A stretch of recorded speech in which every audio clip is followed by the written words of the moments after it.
बंगोपसागर रे आहुरी घनीभूत है लघुचाप क्षेत्र। स्पष्ट चिन्हित लघुचाप क्षेत्र रे परिणत होइछि लघुचाप एवं आगामी 24 घंटा जाए बजाय रहिबो एहार तीव्रता।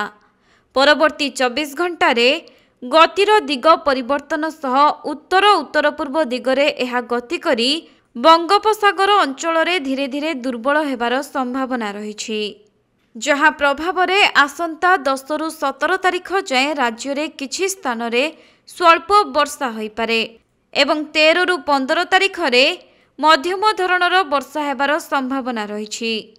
सेहीपरि 16 और 17 तारिख रे 5टी जिल्ला रे अधिक वर्षा हेबो।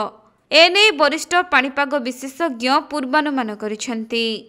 तेबे आकलन अनुसार सृष्टि होइथिबा लघुचाप 9 और 10 तारिख रे अवपातर रूप नेबार संभावना रहिछि। हेले लघुचापर सीधा प्रभाव ओडिशा उपरे पड़िबो नाही, किंतु एहा द्वारा राज्य को सामुद्रिक पवन बहिबो।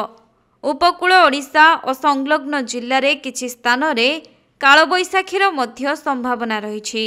एपरिके 10 तारिख रे गोटिए किंबा 2टी स्थान रे हालुका वर्षा होई पारे एवं 13 और 15 तारिख मध्य रे उत्तर उपकूल एथि सहित संलग्न जाजपुर, केन्दुझर एवं मयूरभंज जिल्ला रे स्वल्प और केतेक स्थान रे मध्यम वर्षा होई पारे।